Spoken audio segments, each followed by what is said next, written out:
Muy buenas tardes a todos los educadores que nos dan el honor de participar en esta nueva opción de formación que Editorial Piedrasanta quiere proveer a personas que queremos crecer, aprender en diferentes áreas. Para la Editorial Piedrasanta es un verdadero gusto retomar una secuencia que traemos de hace años, pero la más reciente fue la Cumbre de Educación, que fue pues una oportunidad valiosa de aprendizaje. Y esta vez queremos compartir con ustedes con un tema que creemos interesante, que es la enseñanza de las ciencias sociales, pero como una propuesta alternativa. ¿En qué sentido? Creemos que lo que vamos a presentar sí es una manera de trabajar esta ciencia, pero con un pensamiento crítico, con fundamento y llegando precisamente a cubrir lo significativo de aprendizajes en esta área. El evento está estimado para una hora y cuarto aproximadamente.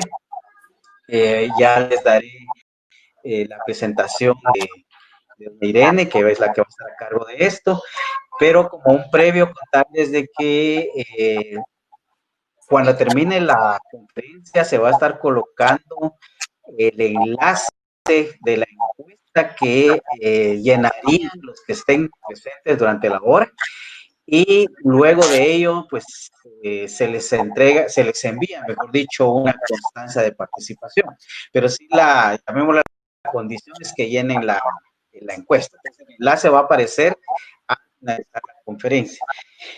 Luego contarles que está la metodología de trabajo, es esta. Hay una exposición que hará doña Irene. En algún momento yo participaré. Luego de ello daremos espacio a preguntas del público. Esperamos que hayan bastantes, eso nos va a alegrar muchísimo. Como lo habitual, yo tomaré las que sean representativas de varias preguntas, se las plantearé a doña Irene, y luego cerramos pues esta experiencia. Entonces, ya para entrar en materia, quiero hacer una presentación brevísima para el público y ya luego yo daré la palabra a nuestra conferencista. Esta conferencia va vinculada con la presentación de nuestra serie de textos Convivencia, que cubre ciencias sociales y promoción ciudadana. Es una serie para primaria que se fue creando desde hace más de 2 años, porque no es fácil crear una serie así. Una responsabilidad que tiene la editorial es de hacer las cosas lo mejor posible. Bueno, ahora tenemos el fruto. Esta serie consta de 6 textos. Ustedes están viendo las portadas. Tenemos de primero a sexto primaria, y pues hablaremos más tarde de sus características. Para esta conferencia nos dará el honor doña Irene Piedrasanta de tomar a cargo, explicarles por qué hablamos de una propuesta alternativa. Ella tiene una maestría en Ciencias Sociales por la Universidad del Valle, un diplomado a nivel superior en la enseñanza de las Ciencias Sociales y la Historia en la Facultad Latinoamericana de Ciencias Sociales, Flaxo, Argentina, y es directora de Editorial Piedrasanta. Sin más asuntos de tiempo, yo voy a dar la palabra a doña Irene para que ella les vaya comentando de qué trata, como una parte también importante para invitarnos a contarles que esta serie tiene 4 módulos, que cubre 4 áreas de aprendizaje.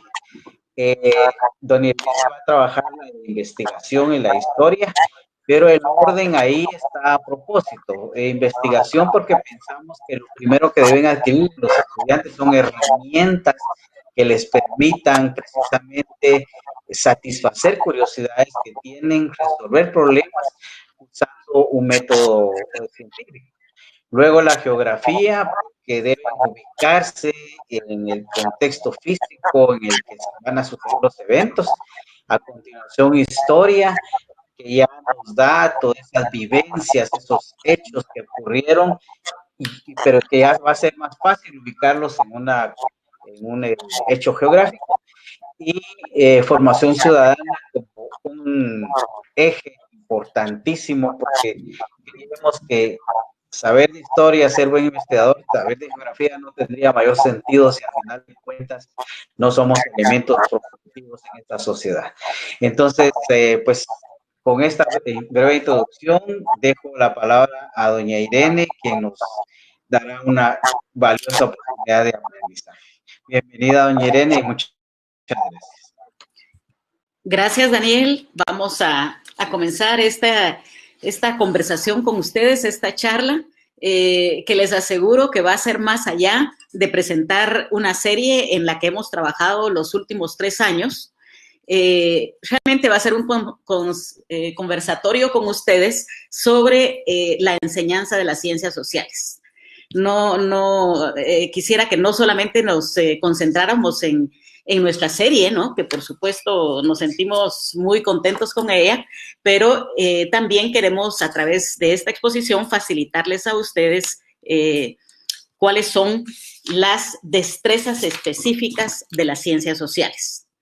Porque nuestra serie en la parte de actividades precisamente va a insistir mucho en el desarrollo de estas destrezas específicas de las ciencias sociales. Van a ver ustedes también que trabajamos otros ejes, como por ejemplo la redacción, ¿verdad? Que también puede trabajarse muy bien en ciencias naturales. Pero nosotros en la parte de las actividades a lo cual le damos muchísima importancia en un texto escolar, no solamente a los contenidos y a los textos, pero muy especialmente a las actividades, porque ahí es donde está el trabajo del niño y nosotros sabemos que los niños aprenden cuando trabajen, cuando hacen, ¿no? Cuando practican. Entonces aquí tienen ustedes un listado. Casi todas estas destrezas las trabajamos en nuestra serie, en los 6 diferentes libros, ¿verdad? Y yo les voy a ir poniendo ejemplos de cómo los vamos trabajando. Primero vamos a hablar de la investigación social, ¿no? Es algo que a mí me gusta muchísimo, la investigación social, que se puede trabajar porque es realmente procedimental, son conocimientos procedimentales, en donde ustedes van a ver, nosotros no explicamos porque lo procedimental no se explica, lo procedimental se modela. Es como si me enseñan a mí o a ustedes a manejar carro, no nos están explicando a través de oraciones y de párrafos cómo hacerlo, sino lo mejor es cuando se sienta alguien en el asiento del conductor, nosotros estamos viendo al lado cómo es que hace y después nosotros a través de ese modelaje comenzamos a hacer también. Y es un tipo pues de conocimiento que no lo vamos a aprender más que haciendo. Y el trabajo del maestro guía es acompañar, es modelar. Entonces ahí vemos resumidas la competencia para primero, segundo y tercer grado, ¿no? En donde se quiere utilizar la curiosidad, la experiencia de los estudiantes, de los niños, para que aprendan en el ambiente a través de esas motivaciones. Los indicadores de logro, pues se utiliza la observación, se producen informes sencillos y se describen en forma oral. Cuarto, quinto y sexto grado, pues ya es un poco más estructurado, ya tienen que aplicar técnicas de investigación social para adquirir conocimientos, ¿verdad? Las encuestas, las entrevistas, tomar fotografías, se aplican diferentes técnicas de investigación, utilizan más fuentes de información y producen registros y los presentan.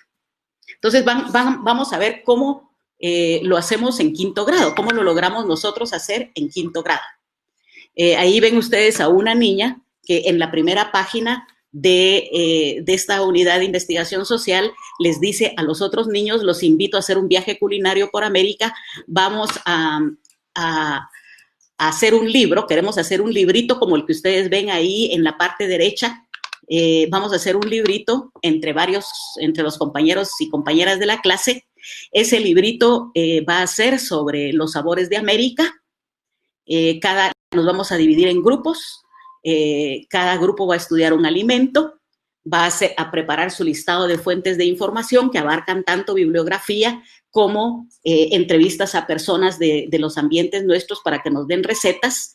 Redactamos las páginas del libro y lo publicamos, ¿no? Y lo entregamos a la biblioteca. Yo creo pues que ustedes ven aquí una ruta de aprendizaje en donde hay un objeto tangible al final y que creo que es muy fácil de entusiasmar a los estudiantes y que trabajen muy bien, porque este va a ser un libro que otros compañeros van a consultar. Entonces tenemos aquí la motivación. Aquí tenemos lo primero que los estudiantes van a aprender, a escribir fichas en cuanto a redacción, a escribir fichas de investigación. A la mano izquierda ustedes pueden ver el texto de la página 13 del quinto grado, en donde se les enseñan a los estudiantes cómo son las fichas de investigación. Si miramos la primera, pues que sería el trabajo del maestro guía, decirles, bueno, miren, toda ficha tiene un nombre y ese nombre se refiere al capítulo en el que va a ir la historia del tomate. Luego viene el cuerpo de la ficha, lo que estamos recabando. La referencia quiere decir de qué libro yo lo obtuve. Editorial Alegría dice del 2010 y quién elaboró la ficha. Así salen todos los estudiantes a buscar la información que les corresponde, ¿verdad? Para estas fichas después se ordenan para que ellos puedan proceder a redactar su libro. Aquí es algo muy importante en cuanto a redacción que los docentes guías tienen que enseñar a los estudiantes, y es a enseñarles a escribir párrafos efectivos. En el párrafo efectivo que tenemos a la izquierda, ¿verdad? Está la primera oración, es la oración temática. El tomate se conocía en América muchos siglos antes de que llegaran los españoles. Todas las 5 oraciones posteriores están relacionadas con la oración temática en el sentido que la expanden, en el sentido que la explican, en el sentido que la documentan, ¿no? Pero no se salen de ahí. Es muy importante que los estudiantes aprendan a que en los párrafos tiene que haber una idea que se expresa en la primera oración y que después está fundamentada por las siguientes. Entonces, así es como ellos van aprendiendo a escribir párrafos efectivos. Luego también en la página 17 les pusimos un listado de cotejo para que ellos puedan evaluar. Es decir, estamos fomentando el que el propio estudiante se autoevalúe o evalúe a un compañero en base a una serie de criterios. Entonces vemos aquí 6 criterios. El párrafo efectivo que redacté, y por supuesto puede aplicarse a este y a otros. ¿Trata solo de un tema? El tema lo obtuve de las fichas anteriores. Comienza con una oración temática. Todas las oraciones son pensamientos completos, claros y hacen sentido. Todas las oraciones están en limpio, bien redactadas, con buena ortografía y puntuación. Yo creo que es muy importante. A veces yo he visto trabajos mal hechos, pero no están mal hechos, están descuidados, pues hechos sin cuidado.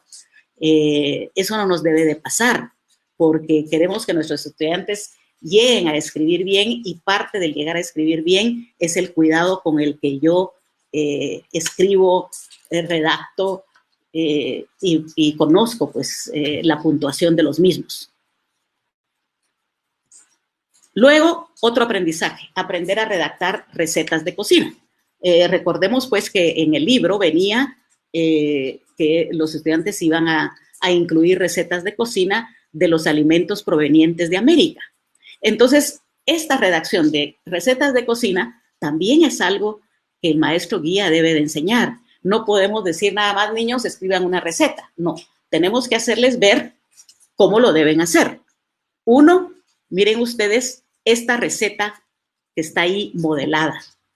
Tiene su nombre, pero tiene para cuántas personas es. Luego vienen los ingredientes, luego los utensilios, luego la preparación.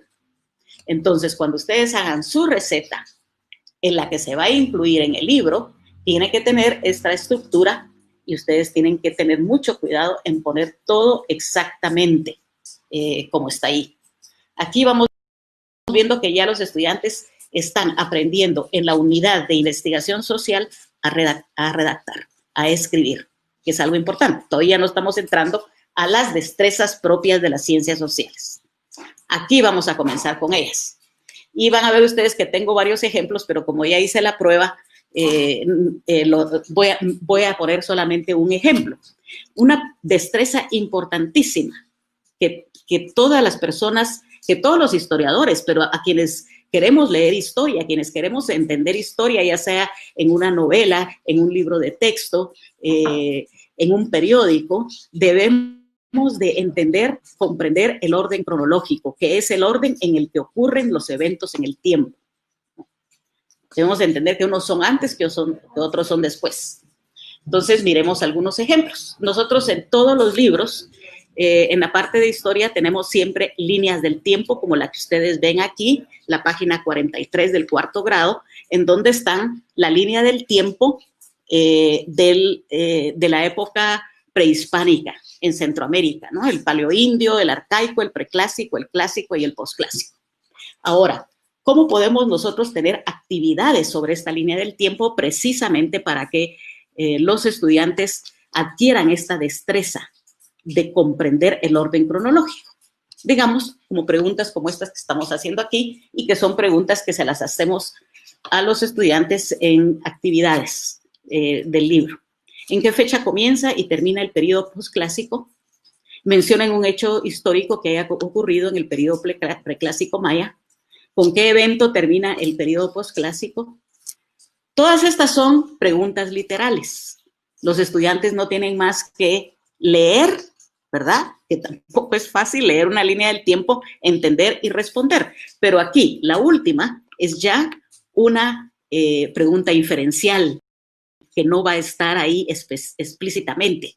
La tiene que inferir el estudiante. Y la pregunta es, ¿conocieron los conquistadores mayas las grandes ciudades como El Mirador y Tikal? ¿Las conocieron o no? Entonces, busquemos, leamos, demos una respuesta y justifiquémosla. Ustedes se van a dar cuenta, profesores, colegas, que nosotros buscamos siempre el razonamiento, el desarrollo del pensamiento de los estudiantes, no de la memoria. Entonces aquí, pues la clave está con que ellos miran en la fecha, en el periodo preclásico maya a finales, la última fecha, 150 años después de Cristo, desaparece el Mirador y el Reino Can. Y la última fecha, 1524, la conquista de Centroamérica. Entonces, sí, desapareció el Mirador muchos siglos antes de que llegaran los castellanos, la respuesta es que no. Los conquistadores mayas españoles no conocieron las grandes ciudades porque estaban ya sepultadas en las selvas. Pero es una inferencia que hacen. Y para hacer inferencias hay que pensar. Aquí hay otros ejercicios, no los voy a explicar porque no nos da tiempo, pero son diferentes tipos de actividades que tienen que ver con esta destreza de los estudiantes de comprender el orden cronológico con el que se van a encontrar siempre en las lecturas de historia. Otra destreza, analizando causas, reconociendo efectos. Esto es algo que los historiadores siempre van a buscar, siempre se van a preguntar ante cualquier evento. Si ese evento es un efecto de qué causas y si a su vez es una causa de cuáles efectos. O ante la realidad, ante la presente realidad, ¿por qué? La pregunta es, ¿verdad? ¿Por qué somos como somos? ¿Por qué estamos como estamos? ¿A qué se debe? La multicausalidad es lo común. Esto pues debe de tratarse en los últimos años de la primaria y también en la secundaria, por supuesto. Ustedes ven aquí una lectura que tenemos en el libro de sexto, me parece. Rápidamente les puedo decir que aquí se explica que en la Edad Media surgieron los molinos movidos por el viento y por el agua, que antes de la Edad Media solo se conocían los molinos movidos por esclavos o por caballos, que producían un saco de harina, pero ya el molino que movía el agua producía 6 sacos y los molinos de viento producían 80 sacos. Imagínense qué diferencia, de 1 a 6 a 8. Y la pregunta, ¿cuáles fueron los efectos en la sociedad de los molinos movidos por medio del agua y el viento? ¿Qué efectos hubo? Ay, me encantaría que aquí, me encantaría recibir respuestas de ustedes, sea en una próxima vez lo podremos hacer, ¿verdad? Porque quisiera saber, ante esta tecnología, ¿verdad?, que vino a multiplicar la capacidad de alimento de las sociedades, ¿qué pasó? Bueno, pues podemos decir en primer lugar que hubo seguridad alimenticia, más seguridad alimenticia. Entonces la gente no moría tanto, las personas tenían más esperanza de vida, había más habitantes, se multiplicaron, y solamente ese impacto demográfico es importantísimo porque obliga a la sociedad a más tecnología, a dar soluciones tecnológicas, a más registros. Es decir, por esas tensiones es que la historia va avanzando. Aquí tenemos otro cuadro, otra actividad que tenemos en los textos, en donde preguntamos a los estudiantes, ante estos eventos, ¿cuáles son sus efectos, sus consecuencias? Pensemos, ¿no? ¿Cuál es el efecto, por ejemplo, de que se mejoran las técnicas de navegación y de construcción de barcos? Todo eso comenzó, bueno, fue un proceso largo, pero se dio muy intensamente en los últimos 100, 200 años antes del descubrimiento de América, que se empezaron a mejorar las técnicas de investigación, de navegación, la construcción de barcos. Entonces los barcos se pudieron lanzar al océano y ya no solamente andar muy cerca de las costas. Una consecuencia es el descubrimiento de América. Se conoce la anestesia, se mejora la cirugía, pues efectos son que también va a haber un avance en la esperanza de vida de las personas, posiblemente más en las mujeres, ¿no? Va a haber menos dolor pues en las personas. Todos esos son efectos, consecuencias. En este tipo de destreza histórica es muy importante trabajar con los estudiantes este organizador gráfico, que son los ojos de pescado, en donde las causas se van poniendo, ustedes ven, a los lados de la flecha principal. Y aquí pues podemos hablar de muchas otras cosas, de las principales causas. Muchas veces, por ejemplo, en la gran horizontal de este organizador gráfico se pone la causa principal, ¿verdad? Entonces empezamos a ver ya jerarquías entre las causas, ¿no? Pero todo este pensamiento de pensar en causas y en efectos es muy importante para los historiadores, para quienes queremos saber de historia, para la ciudadanía. Saber que todo lo que hacemos tiene una consecuencia. Y aquí miren esto que me gustó mucho, encontrar este organizador gráfico siempre sobre el mismo tema de causas y efectos, en donde tratamos el tema de la esclavitud, el comercio de esclavos negros que se dio después del descubrimiento de América y que duró 4 siglos. 4 siglos en los cuales más o menos 50 millones, se calcula, se estima que 50 millones de esclavos negros fueron enviados a América. Y aquí tenemos un documento en donde el rey Alfonso, que era un rey del Congo, ¿verdad? Protesta ante el rey de Portugal, que por cierto los portugueses fueron de los mayores y primeros esclavistas que hubo, de por qué no debían de seguir haciendo eso, ¿no? Entonces, aprovechamos este párrafo para motivar el que los estudiantes entre sí, ¿verdad?, y con el apoyo de su docente guía, pues respondan cuáles fueron las consecuencias del tráfico de esclavos para África, pero también para América. Eso es importante que nosotros conozcamos, ¿no?, en la historia, que hay un evento y no afecta lo mismo a todos los grupos sociales. Y de ahí las divergencias y de ahí los conflictos. ¿Cuáles fueron las consecuencias para África? ¿Cuáles fueron las consecuencias para América? Ustedes se dan cuenta, la propuesta esta que hacemos, profesores, es de que la historia, las ciencias sociales en general nos tienen que llevar al pensamiento, al análisis, al pensamiento crítico. Y ese es muy importante para que después nosotros podamos funcionar como ciudadanos. Ese es el propósito de los estudios sociales, o uno de los propósitos, el formar las competencias de la ciudadanía. Otra destreza que es muy importante ejercitar con nuestros estudiantes, diferencio hecho de opinión. Los hechos sucedieron. Podemos decir que, como tú lo estás expresando, pues no es preciso, podemos decir que es falso o que es cierto, pero son eventos, fechas, estadísticas. En cambio, las opiniones no ocurrieron, es mi juicio, es mi creencia, es mi sentimiento. Y los estudiantes deben de poder diferenciar entre uno y otro. Por ejemplo, como lo tenemos aquí, este creo que es de cuarto grado, sí. El sistema de numeración de los mayas utilizaba puntos, barras y una concha para el cero.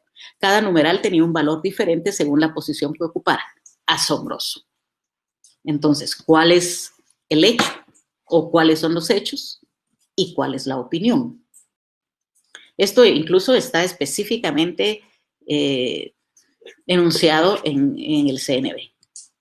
Y aquí hay otras formas de plantear lo mismo, ¿verdad? De plantear un párrafo o dos párrafos en donde el estudiante tiene que encontrar cuáles son los hechos y cuáles son las opiniones. Tenemos un ejemplo resuelto ahí. Jorge Ubico fue un general, político y presidente de la República. Eso es una oración que resume hechos enunciados en este párrafo. Y luego, ¿cuál es la opinión? Me parece que Ubico creó la cédula de vecindad para controlar a la población.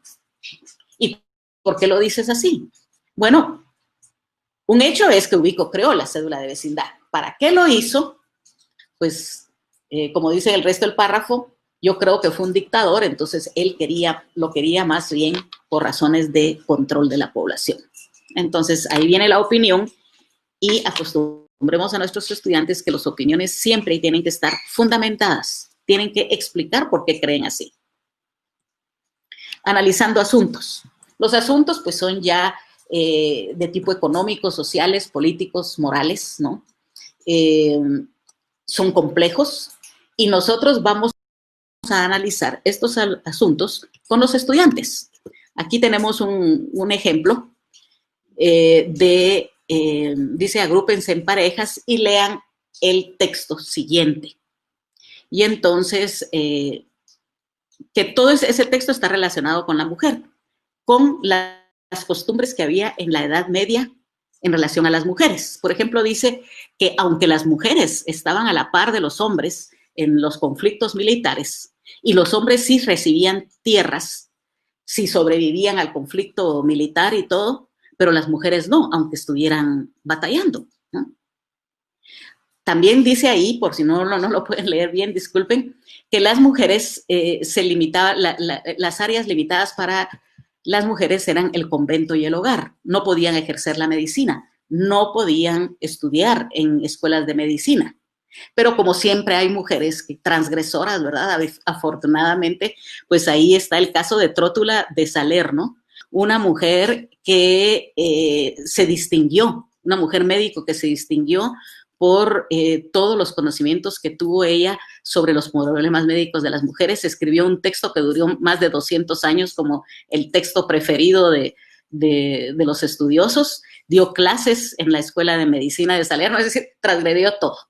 Entonces, les pedimos a los estudiantes que digan cómo era antes, en la Edad Media, la situación, las creencias, las costumbres en torno a las mujeres y cómo es ahora. Aquí estamos pues trabajando un análisis de un párrafo con estudiantes para que se acostumbren a analizar, pero también lo estamos contrastando con lo que tenemos ahora. Contrastar es algo que los historiadores hacen mucho. Ellos contrastan fuentes. esta fuente dice esto, esta fuente dice aquello, ¿con cuál me quedo?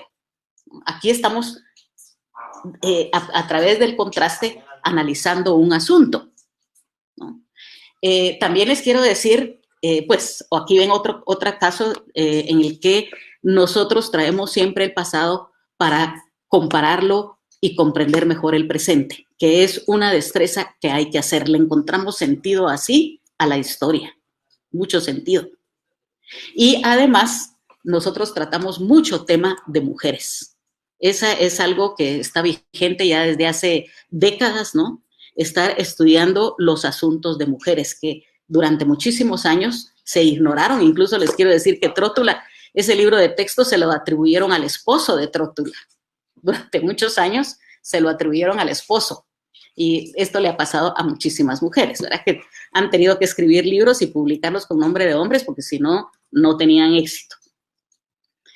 Bueno, no me voy a tardar con esto, relaciono el pasado con el presente, ¿verdad? Tenemos muchas actividades de ese tipo.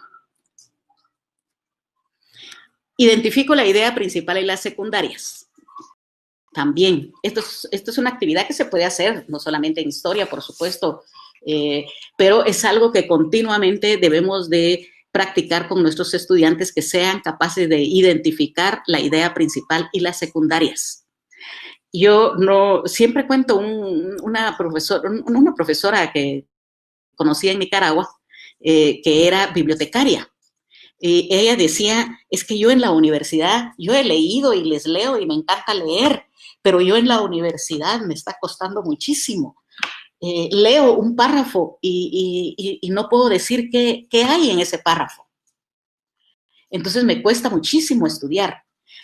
¿Saben por qué es eso, colegas? Creo yo, y se lo dije yo a ella. Es porque tú has leído muchísimo libro, pero todo el libro ha sido ficción, ha sido libro de cuentos. No has trabajado nunca el libro informativo, el libro en donde tienes que tener este tipo de destrezas, idea principal, ideas secundarias. Si yo llego a la universidad, me enfrento con un párrafo, con un capítulo, no digamos, y no soy capaz de identificar ideas principales y secundarias, nos pasa lo que a esta profesora, que ha leído mucho en su vida, pero que nunca aprendió a leer textos informativos. Identifico motivos.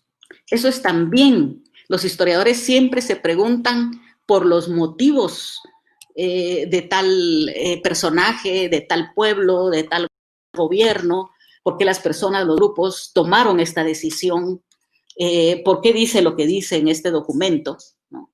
Y por supuesto también está vinculado con sus necesidades, con sus intereses, con sus objetivos, etcétera. Miren esta actividad que tenemos en sexto grado, las motivaciones de los cruzados. Cuando a uno le preguntan, ¿y por qué los cruzados se lanzaron a la reconquista de Jerusalén? Pues todos sabemos que hubo un ideal religioso, que podría ser la primera motivación que pongamos. Pero habían otras motivaciones que están explicadas en este párrafo. Ahí estaban, por ejemplo, cuando el Papa Urbano II convocó a los cristianos para recuperar Jerusalén, muchos dijeron, sí, yo voy, yo lo apoyo, yo doy dinero o yo me apunto. En primer lugar, los comerciantes, porque vieron la oportunidad de nuevos mercados, a dónde ir a comprar, a dónde ir a vender. O los hijos menores de los señores feudales, que no podían recibir herencia, que no recibían tierras, porque todo se lo llevaba el hermano mayor. Entonces se iban a quedar sin feudos cuando los papás murieran. Y esto tan lo comprendió el emperador Alexios, ¿verdad? Que vivía yo creo que en Turquía, que fue el que interesó al Papa Urbano II a recuperar Jerusalén para los cristianos, que él les ofreció, miren, si ustedes se apuntan, les vamos a recompensar con tierras y van a poder hacer pillajes, porque sabía que habían motivaciones diferentes a las religiosas. Entonces, esto es algo importantísimo de la historia y de las ciencias sociales, que nos enseñan a ver lo que no es tan evidente.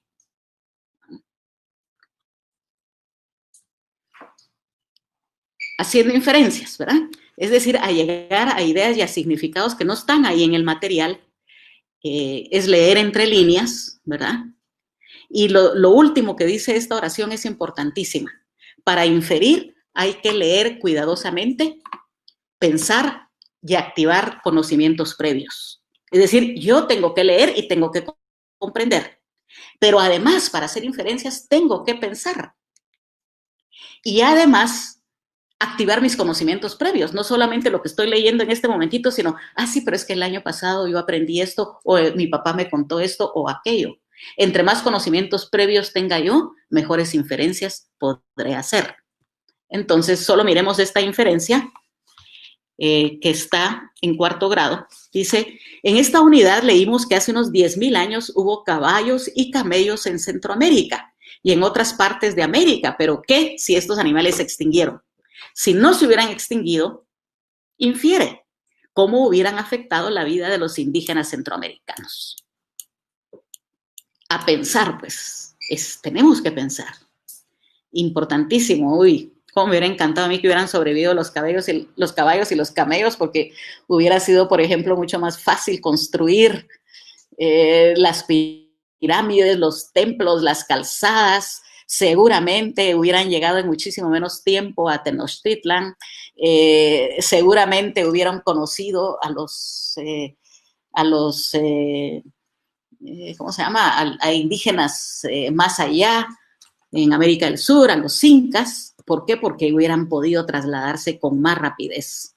Entonces, todo eso hubiera cambiado.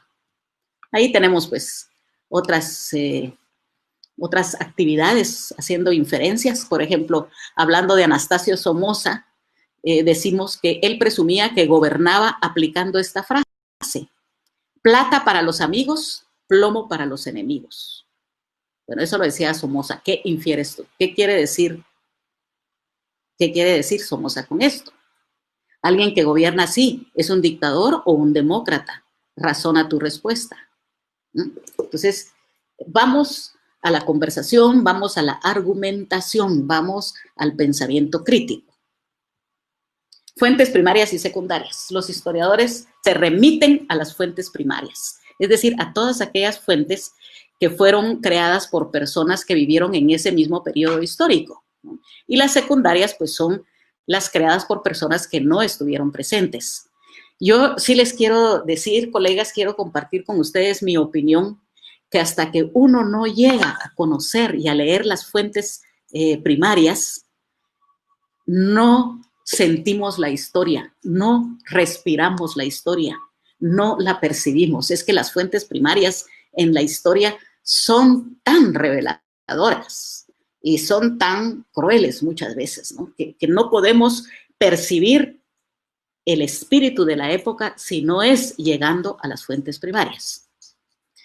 Uno de los gustos que nos dimos en 3er grado, aquí fue contar la conquista de Guatemala, pero no que la contara el autor del capítulo, no que la contara yo, sino haciendo selección del Memorial de Tecpan-Atitlán, ¿no?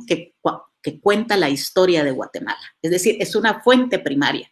Estamos haciendo como hacen los historiadores, recurriendo a los testigos de la época. Y miren qué dolor se mira. Si ustedes miran en el 6, la última oración del punto 6, el día 4, Cat 7 de marzo de 1524, los reyes fueron quemados por Tonatiuh. No tenía compasión por la gente el corazón de Tonatiuh. Ustedes miran ahí el dolor del pueblo, ¿verdad? Que fue vencido después. Realmente la historia es conmovedora cuando nos acercamos a las fuentes primarias, ya sean fuentes iconográficas, ya sean textos. Nosotros tenemos que hacer con los estudiantes como hacen los historiadores, es decir, llegar a las fuentes para comprender mejor. Por ejemplo, me gusta mucho esta fotografía, este retrato, pues, de Voltaire, cuando dice aplasten la infamia. Es decir, para Voltaire la infamia era la superstición, era la falta es decir, eran las guerras religiosas, porque porque no había tolerancia religiosa. A eso él le llamaba infamia. O esta, miren, de Kant. Díganme si el Renacimiento, miren, díganme si la Ilustración, miren, si todo todos estos grandes movimientos de las ideas en el mundo pueden estar mejor condensadas que en esta frase de Kant, cuando dice, atrévete a saber, ten el coraje de usar tu razón, porque antes de ellos es que no se atrevían a pensar porque había una inquisición, porque habrían represalias. La ciencia consistía en, ante un fenómeno X, yo me remito a ver cuáles son las ideas religiosas, a ver qué dice la Biblia, pero no a medir, a experimentar, a probar. Eso nace siglos después, ¿no? Entonces, miren cómo el recurrir a las fuentes, como en el caso de Kant, como en el caso de Voltaire, como en el caso de Tepazatlan, realmente nos hacen sentir la historia. Aquí tenemos otras dos actividades, ¿verdad? Un anuncio que sacaron en Estados Unidos en un periódico cuando llegó un cargamento de negros. No me puedo detener en leerlo, ¿verdad? Pero dice cerca de 200, llegaron cerca de 250 negros saludables, arraigaron en no sé dónde, ¿no? Entonces ahí se puede ver cómo se les miraba como mercancía. O a la izquierda, ven ustedes un fragmento de la Marsellesa, otro documento de la época, que lo analizamos para en la segunda parte entender cuáles son los ideales y los valores de la época. Todo esto pues que nos remite a las fuentes primarias de la historia. La octava estrategia, la octava estrategia que utilizamos para formar destrezas es el uso de fuentes iconográficas. Yo creo que ustedes se van a dar cuenta que pues es en algo que logramos realmente, nos esforzamos muchísimo en las fuentes iconográficas, es decir, en las fotografías, en las esculturas, en los esquemas, en las pinturas. A la izquierda nosotros vemos una pintura de la época, ¿no? De cuando la Estatua de la Libertad fue inaugurada. Y aquí vemos un esquema que nos enseña un dibujo de Routledge, ¿no? de Fundación Fares, que son quienes han estado explorando en el Mirador. Muchas gracias a ellos, porque acudimos y nos dieron estas magníficas ilustraciones y también magníficas fotografías, en donde vemos a los gemelos nadando. Entonces, todas estas, es decir, nuestro libro tiene imágenes en todas las páginas, imágenes de mucha calidad, en donde podemos educar la observación de los estudiantes y que deben de ser como disparadores del pensamiento en el niño. Nuestros textos son para aprender, nuestros textos son para pensar. Y el uso de fuentes iconográficas, pues, ayuda a la motivación, da información diferente a la del texto en cuanto a historia y en cuanto a otros temas. Elaborando e interpretando gráficas y cuadros, ¿no? Fantástico. Nosotros tenemos que hacer a que nuestros estudiantes hagan sus resúmenes en cuadros, aprenden a leer cuadros, la información es entonces visual.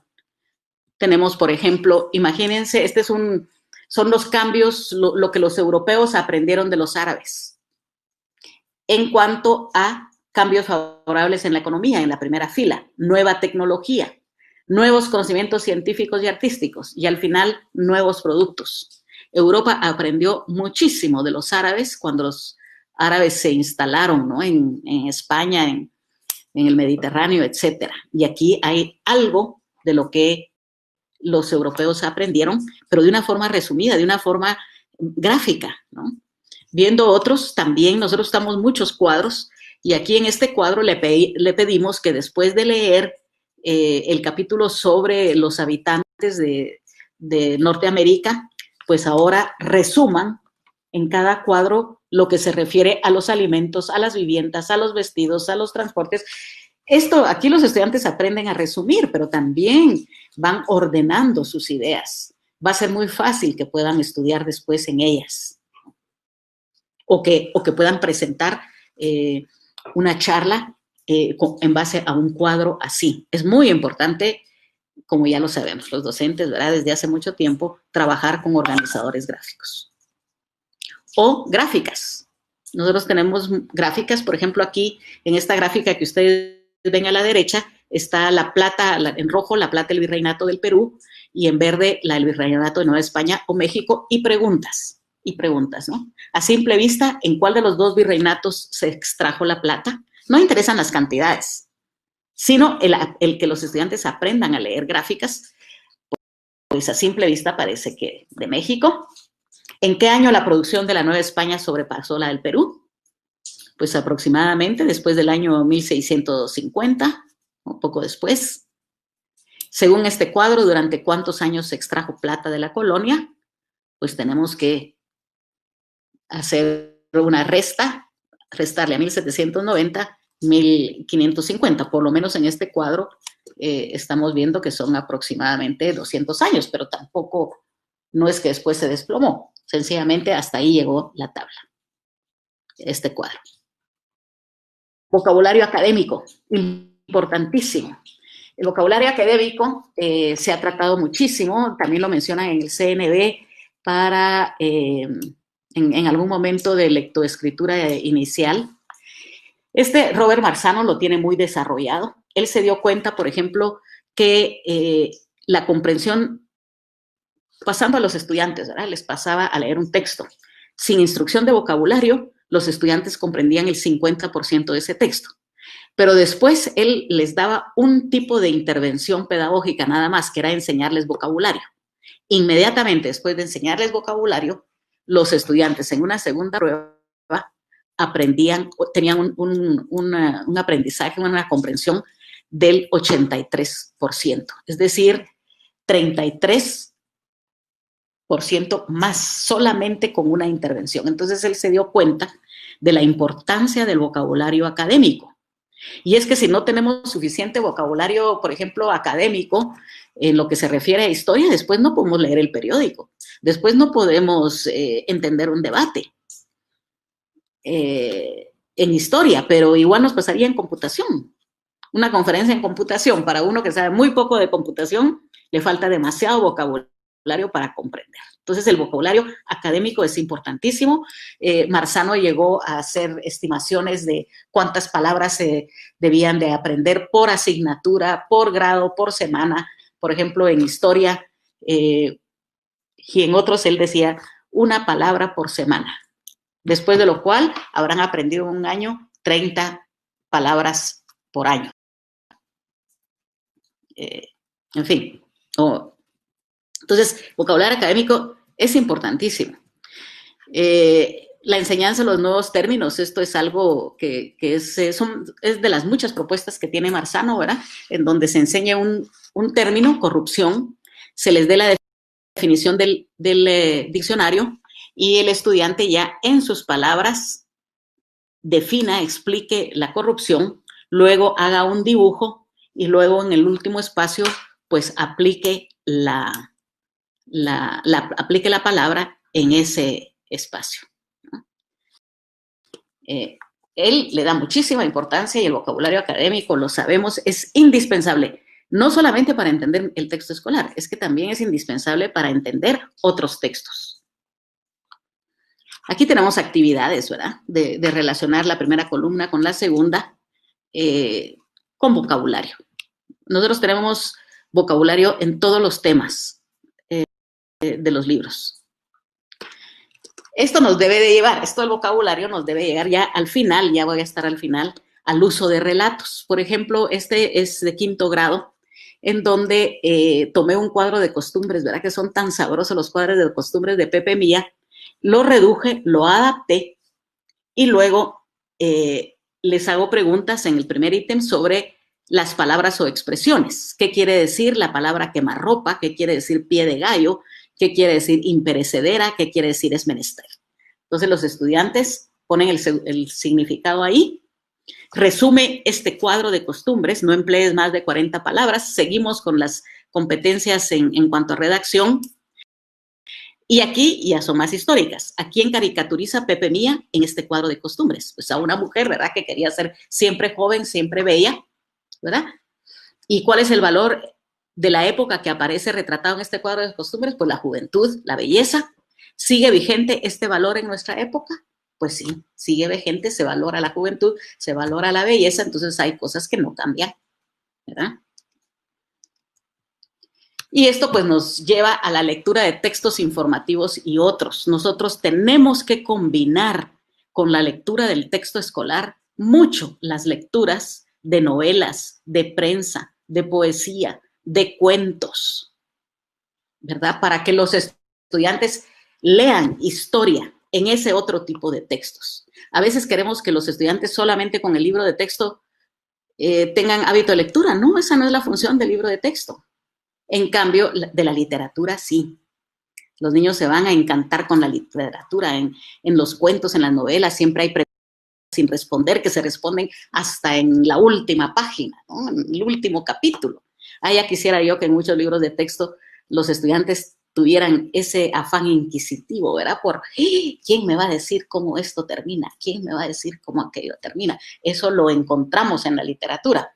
Aquí quiero únicamente señalar, por ejemplo, la serie del Popol Vuh para los niños muy pequeños.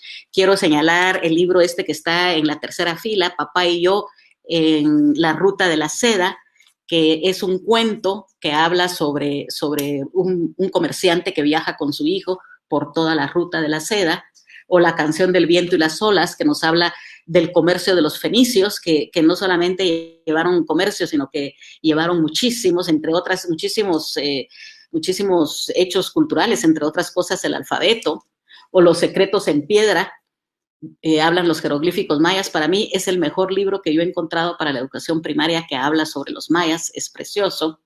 La hija del puma, literatura para el conflicto armado interno. Aída, que es la ópera, una ópera para, que habla sobre un amor en tiempos del Egipto antiguo, ¿verdad? La famosa ópera Aída. Todo eso es literatura de textos informativos. Tenemos que enseñar, tenemos que hacer que nuestros estudiantes aprecien la literatura informativa a la par del libro de texto. No son excluyentes. Entonces, muchísimas gracias. Yo creo que con eso termino.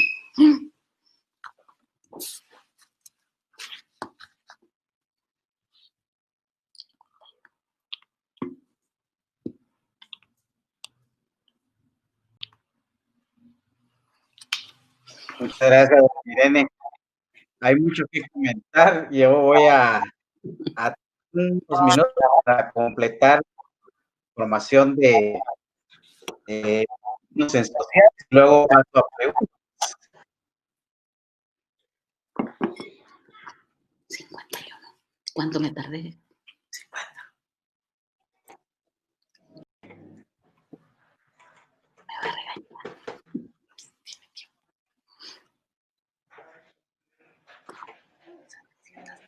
¿Mm? 700. ¿Cuántos hay? 732. ¿Cuánto? 7. 700.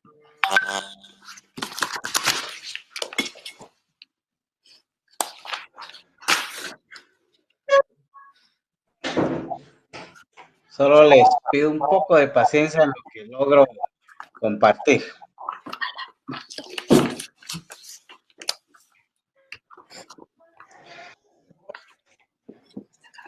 Voy a tomarme un breve tiempo para contarles de que, aparte de lo que Irene presentaba, tiene que ver mucho con historia y con investigación.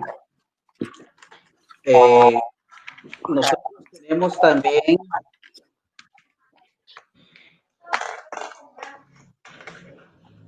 algo para formación ciudadana. Básicamente lo que les pongo con la formación ciudadana es que me enfoco.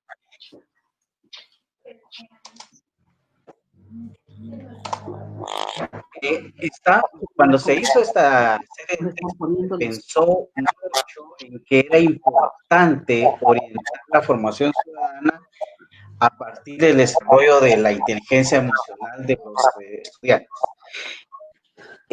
Creemos que si estos aprendientes logran entender su emoción, cómo funciona, cómo controlarla, cómo moderarla, tienen más posibilidades de ser buenos ciudadanos. Eso por un lado.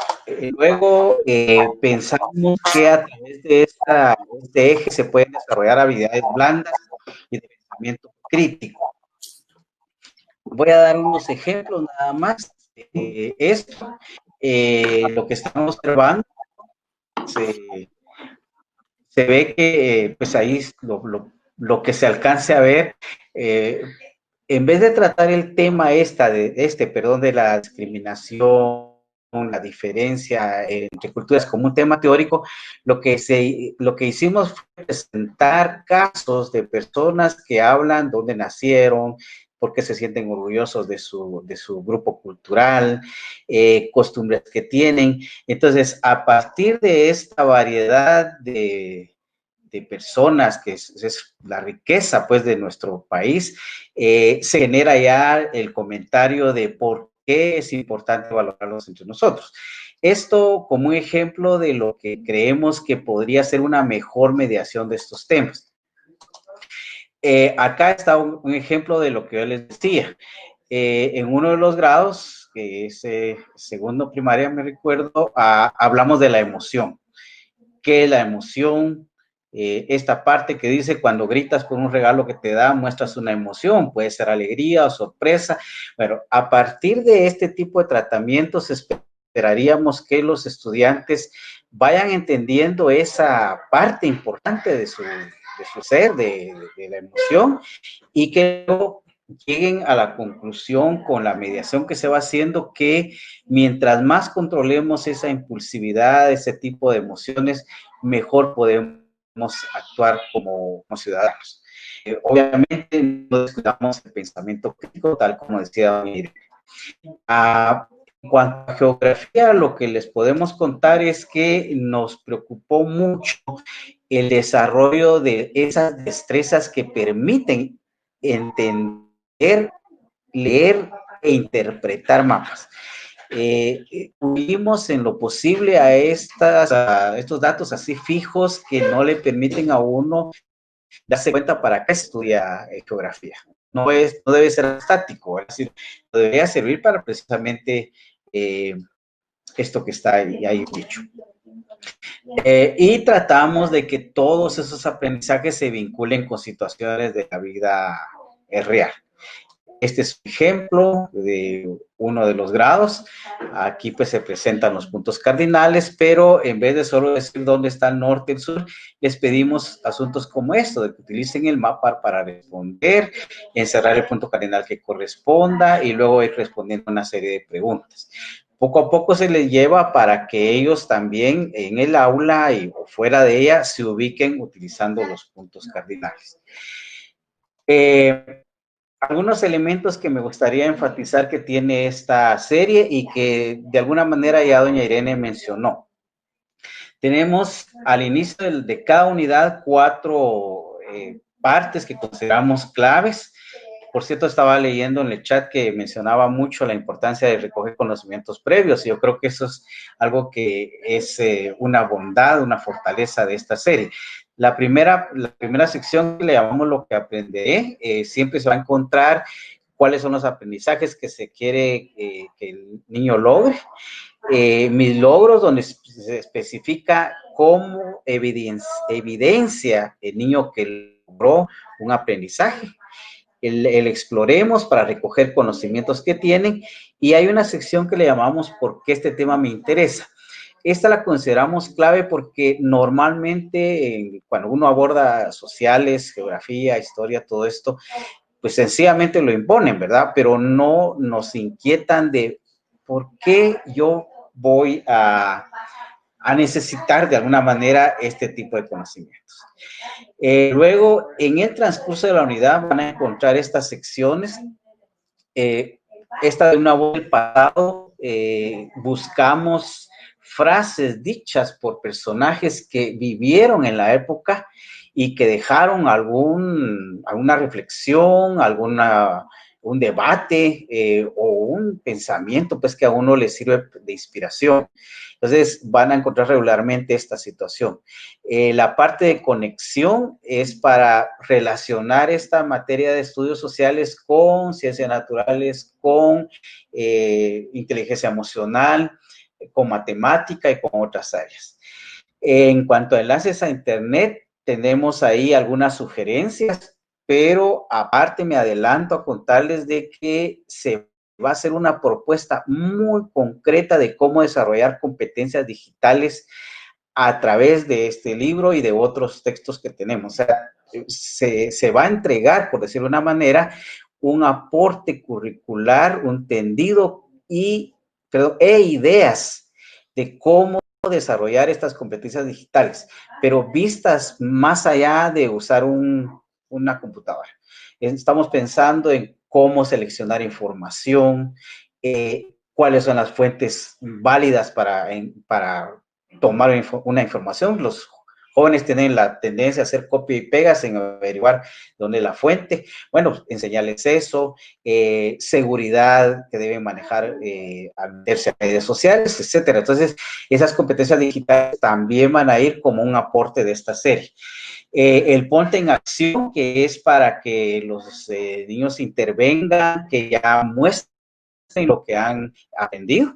Esta sección de opinión es precisamente para recoger ese sentir que tienen hacia lo que han leído o lo que han platicado en el aula. Entonces, eso es una cuestión que se hace frecuente. Interesante que, pues ahí lo dice, es una información que le damos que resulta atractiva y todo lo que doña Irene mencionaba, el vocabulario. Entonces, para cerrar, porque queremos hacer una serie de conversación con ustedes, de escuchar preguntas y respuestas a estos textos de convivencia, traen sus guías docentes, pero no son guías únicamente solucionarios, son orientaciones muy concretas para cada tema que se aborde. Ya voy a mostrar una situación más ejemplificante.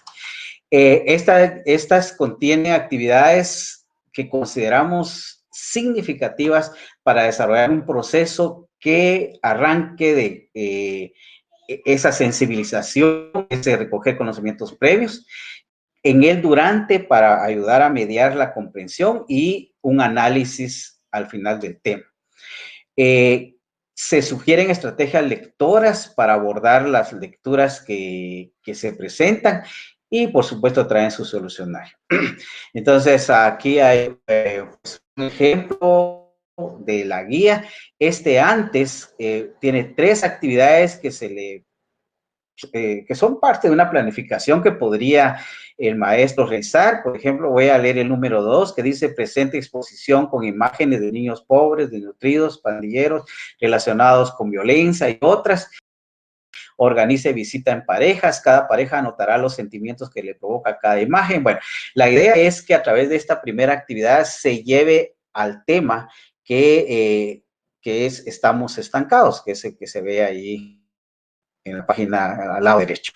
En el durante, como se alcanza a ver, si no yo lo leo, dice estrategia lectora, lectura de gráficas. Bueno, esa es la estrategia que se va a mencionar, ahí se le explica al docente cómo desarrollarla.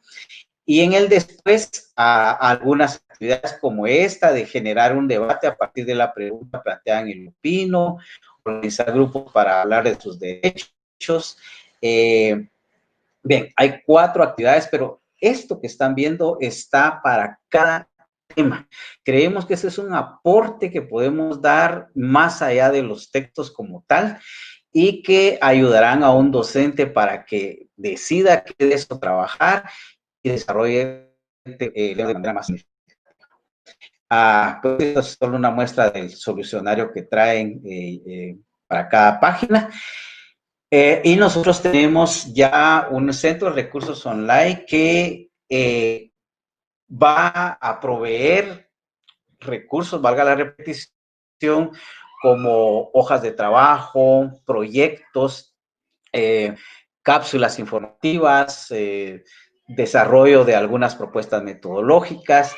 En fin, estamos creciendo en ese sentido y queremos aportar todo lo que sea posible en relación a esta realidad que estamos viviendo. Con esto yo cierro para dar paso a las preguntas que me parecen muy enriquecedoras y que van a permitir que doña Irene se extienda un poquito más después de esta intervención sabrosa. Yo le decía, bueno, cada vez que platico con Irene le digo, como ve la historia, me cambia a mí la mirada que tenía acerca de esta materia y pues entre otras cosas, previo a las preguntas, hay un asunto que muy importante, o varios que ella mencionó, y es la importancia, como ella dice, de recoger de fuentes primarias. Todo lo que ustedes van a encontrar en estos textos ha sido investigado. Miren, es muy estricta en eso y la gente que participó también, porque creemos de que no se puede seguir hablando de algo que nosotros creemos, se tiene que buscar esas fuentes. La vinculación con otras materias y un detalle interesante para mí, no sé si para el público, es el hecho de recoger la historia de la mujer, que normalmente ha sido pues dejada fuera, ¿verdad? Bien, entonces, doña Irene, le quiero plantear algunas preguntas que surgieron para que usted vaya poco a poco y usted decidirá cuánto tiempo le da, porque tengo ya aquí 15 preguntas, más otras que están llegando. Entonces, una de las preguntas que hace Carlos Mauricio López dice, ¿en qué categoría se puede dotar a esta práctica de enseñanza de ciencias sociales? Si usted la ve que es constructivista, intencional o dónde categoriza o dónde coloca usted este enfoque que se le está dando a la ciencia social. Si entendí bien, porque lo oigo interrumpidamente, te oigo interrumpidamente, Daniel, es en qué corriente pedagógica ubico esta forma de trabajar las ciencias sociales. Sí, doña Irene. Bueno, yo creo que tiene de constructivismo un poco, pero no podemos decir que estamos trabajando dentro del constructivismo, porque estamos proporcionando textos, ¿no? Constructivismo sería que prácticamente nosotros solo diéramos materia prima y de ahí los estudiantes organizaran todos los conocimientos que están habiendo. Pero yo sí creo que tiene de constructivista en el sentido de que aportamos elementos y les pedimos a los estudiantes que den su opinión, que den que infieran alguna respuesta, que la justifiquen. Hay áreas también en donde preguntamos, di cuál es de los aportes de estos científicos en el siglo XX, di cuál es el que más te interesa, di sobre cuál es el que tú quisieras saber más. Entonces, en ese caso, pues sí, son como puntos de partida hacia tratar los temas que interesan a los estudiantes. Un método constructivista en sí no es, pero tampoco es un método memorista, ¿no? Sino es darles elementos para que construyan pensamiento a partir de ello.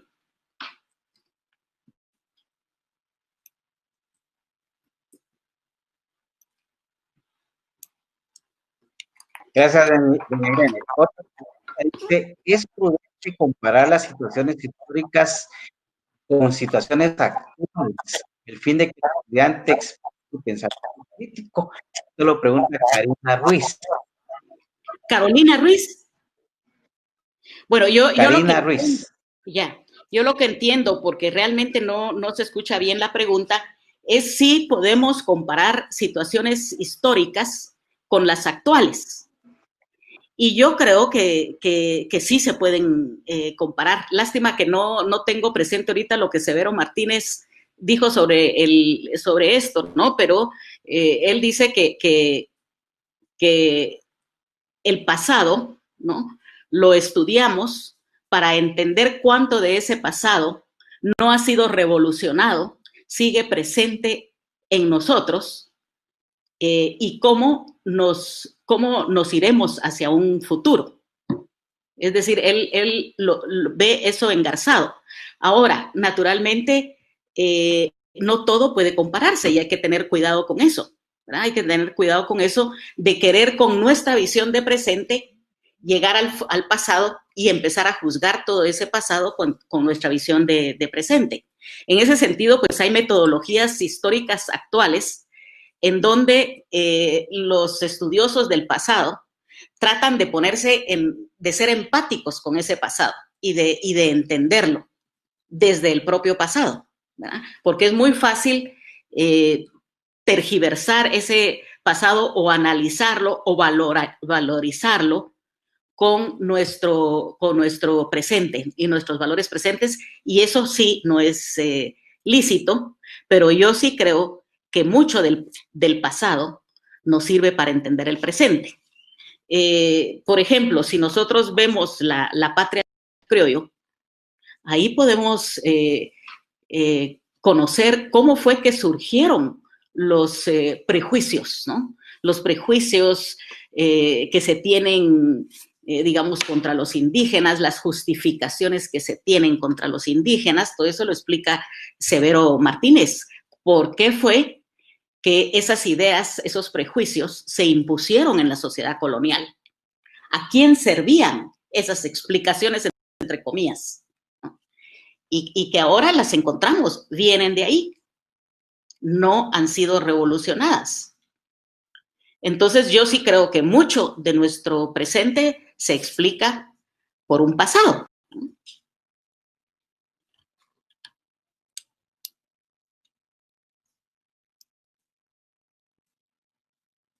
Bien, es la de ser un poco crítico, porque también situaciones históricas no opinar por opinar, sin estar con un fundamento.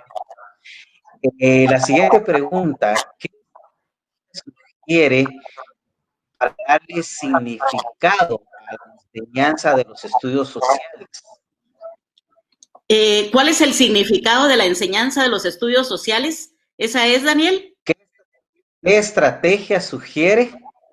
¿Qué estrategia para darle significado al aprendizaje y enseñanza de los estudios sociales? Bueno, yo creo que una estrategia es esa, de vincular continuamente el pasado con el presente, porque ¿qué es la educación significativa? La educación significativa es la que tiene significado para mí, para mi situación actual, para mis circunstancias presentes. Esa es la educación significativa, la que se relaciona conmigo. Entonces, si yo estoy estudiando el pasado y lo relaciono con el presente, pues lo estoy convirtiendo en significativo.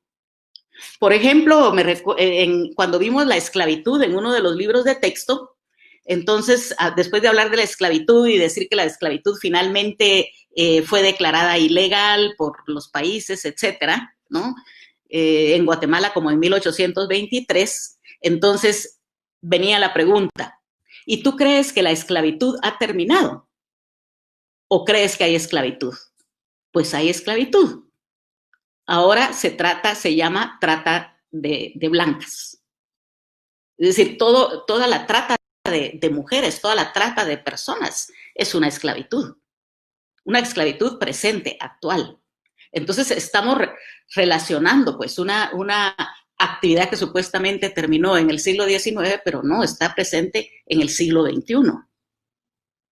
Entonces, esa relación continua es importante. Por ejemplo, también relacionar con la falta de la, ¿cómo se llama? La disputa todas las disputas que hay entre guerras religiosas, ¿no? Que fueron Es decir, murió tanta gente en época de Lutero y un poco después y durante mucho tiempo. Está presente también ahora esa falta de tolerancia religiosa. La vemos nosotros continuamente, la vemos este año, la vimos el año pasado. El no ser tolerantes con las creencias de los demás, con las prácticas de los demás, las seguimos viviendo. Entonces, por supuesto que una de las estrategias más importantes para hacer significativo la enseñanza-aprendizaje de las ciencias sociales es traerlo a nuestras situaciones presentes, haciendo salvedades, ¿verdad? Pero se parecen mucho. Entonces, y también yo creo que lo que ha aburrido a muchísimo, miren, las ciencias sociales son complejas. Al final de cuentas, ya en la secundaria no podemos dejar de hacer análisis complejos con los estudiantes, pero no deben de ser memoristas, deben de comprenderse, deben de analizarse.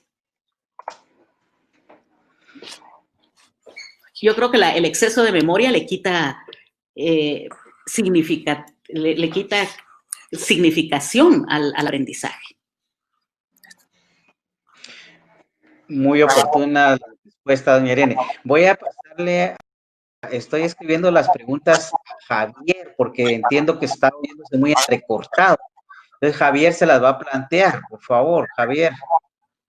Sí, que me plantee las preguntas. Aquí están, mira, por si las quiere leer. Bueno, dice Claudia Esperanza García, ¿cómo enseñamos a nuestros estudiantes a identificar información confiable en esta era digital donde los alumnos, muchos de ellos, no conocen una biblioteca? Bueno, yo creo que eso es una destreza importantísima, ¿verdad? Porque hemos estado oyendo hablar de los net centers, de los fake news, ¿no? Y que es muy importante prevenir a los estudiantes y enseñarles a que manejen, ahí están los motivos, ¿verdad? El estudio de motivos. ¿Por qué radio, no voy a decir el nombre, ¿verdad? ¿Por qué la radio tal y cual siempre está dando una visión positiva de lo que hace este grupo y el otro grupo? Porque yo lo he escuchado, ¿no? Atacan al procurador de los derechos humanos y solo mencionan los ataques, nunca mencionan qué es lo que dice el procurador. Y yo creo que es muy importante que nosotros ante los estudiantes propongamos siempre las dos, claro que es difícil, para mí en el libro de texto dificilísimo, si yo le tengo que dar 2 páginas al conflicto armado interno, ¿cómo hago para mostrar las dos partes, verdad? Pero creo que debemos demostrar las dos partes, ¿verdad? Y que el estudiante extraiga sus conclusiones. Pero sí es muy importante de su pregunta, Claudia Esperanza. Debemos de tener una pedagogía de la noticia, una pedagogía de las redes sociales. Es parte de la ciudadanía digital. Parte de la ciudadanía digital es que nosotros nos demos cuenta que hay grupos y gentes que tienen motivos para decir esto y no decir aquello, para apoyar esta causa y no la otra.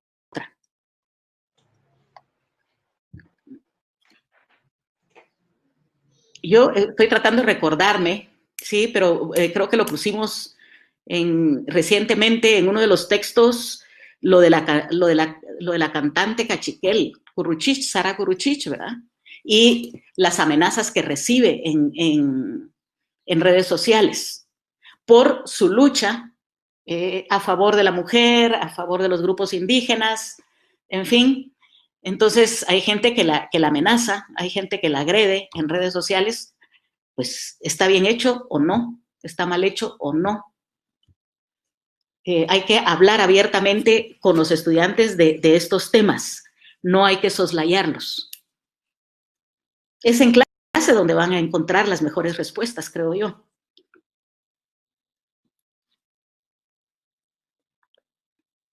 Tenemos una pregunta de Suri Ruiz de Velázquez. Buenas tardes. Ante la nueva modalidad de clases virtuales, ¿Piedrasanta está evaluando libros virtuales? Evaluando.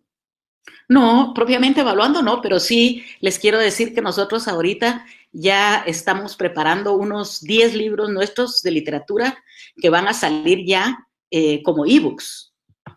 De ahorita en adelante, la gran cantidad de libros de texto y libros de literatura van a ser tanto virtuales como, van a ser tanto ebooks como libros impresos, también por la dificultad del transporte, en fin. Pero evaluando propiamente libros digitales así, no lo estamos haciendo. Otra pregunta. ¿Existe material como este para nivel básico y diversificado?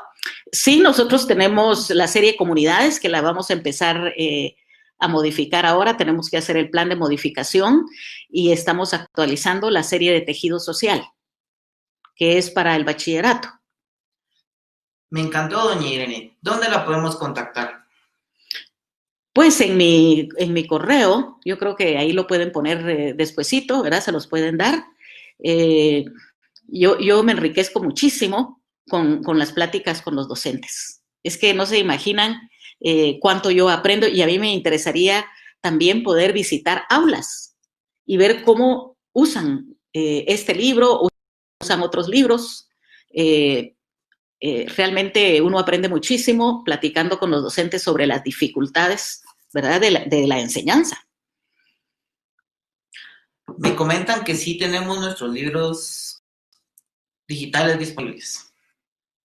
Sí, estos libros de texto están disponibles, ¿no? Pregunta, no me queda claro el uso de relatos. Ah, sí, ya había visto esta pregunta. Miren, el uso de relatos es,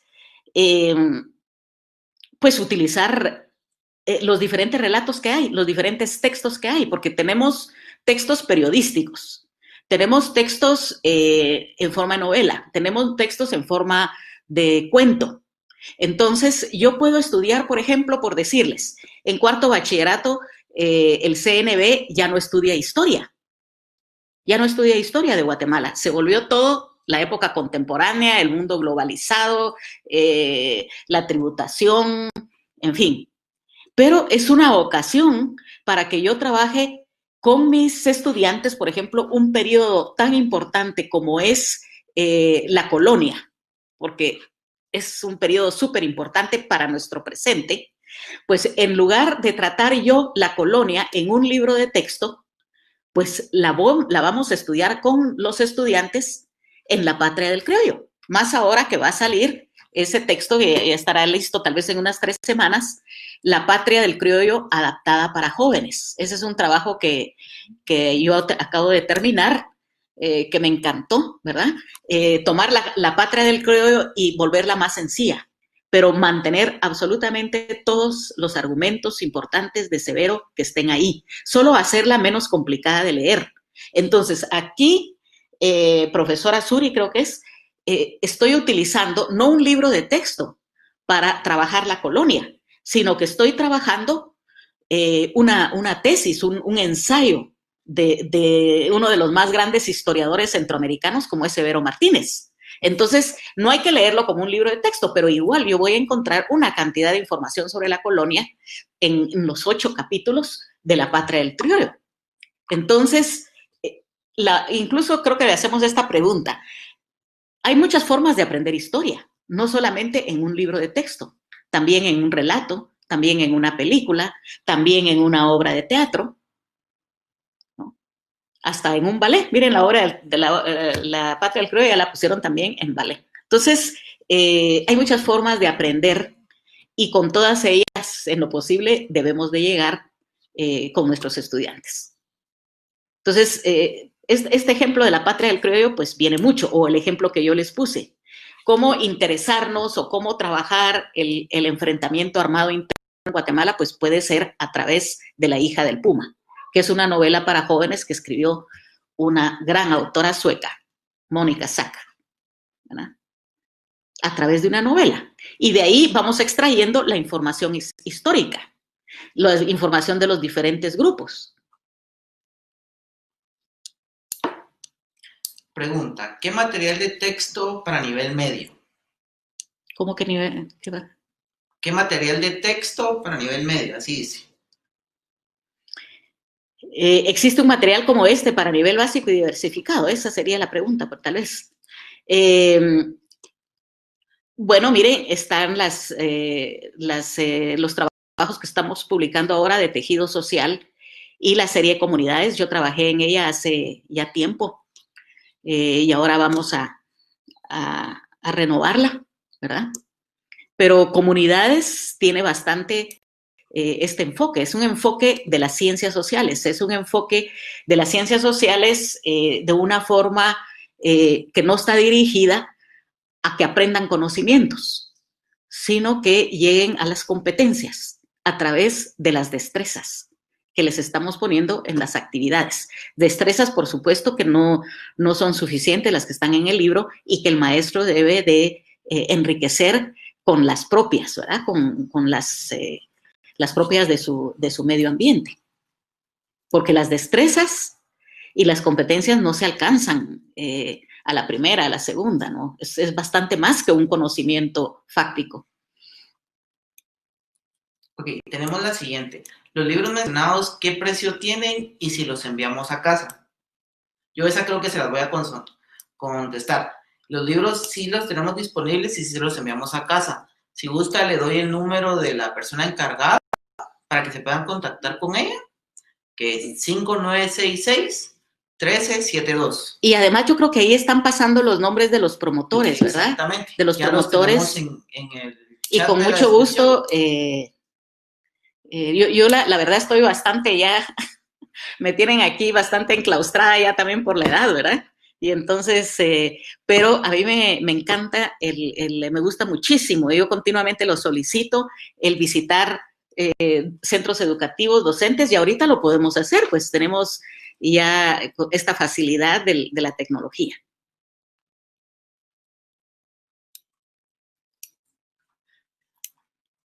Bueno, yo creo que eso es todo. Muchísimas gracias a ustedes por su atención, por su cantidad de preguntas. Espero que haya podido contribuir con algo. Me encanta el tema y he trabajado bastante en eso. Muchas gracias. A usted muchas gracias de nuevo, Irene. Como digo, lo hace a uno vibrar cuando lo escucha. No sé si el público percibió la emoción que usted pone a esto, porque cree en lo que tiene convicción de la historia. Y un asunto que creo que es oportuno mencionarlo es que estamos hablando de una historia diferente, del otro lado de la moneda, ¿verdad? Que generalmente no se anima a estar en los textos. Para cerrar, jóvenes, agradecerles haber estado con nosotros, contarles que el 1 de septiembre, el próximo lunes 1 de septiembre a las 3 de la tarde estaremos hablando de la serie Tejido Social, el lanzamiento de esta serie ya adaptada, trabajada también por doña Irene, buena parte, y ahí pues los invitamos para que estén con nosotros. Contarles que dentro de nuestras novedades para este mes que viene está La Patria del Croyo original, La Patria del Croyo adaptada para jóvenes, yo diría que para niños, está ya en el horno, ya casi listo para entregarse. También vamos a tener el libro Bailando con los avestruces de Mónica, un libro maravilloso que habla de una leyenda de un niño que vivió con los avestruces. El sueño de ser poeta, un libro dejado por nuestro poeta Humberto Cabal, y La noche del cometa de Elena Schlesinger, que es ahí sí que hubo una narración sabrosa de nuestra Guatemala de ayer. Eso dentro de las novedades, y pues sí, como les decía hace un rato, vamos a trabajar las competencias digitales como un aporte que esperamos que sea para todos un beneficio. Muchísimas gracias de nuevo a Irene, al público que estuvo con nosotros, esperamos que haya sido productivo y nos vemos, espero yo, el próximo lunes. Muy buena tarde.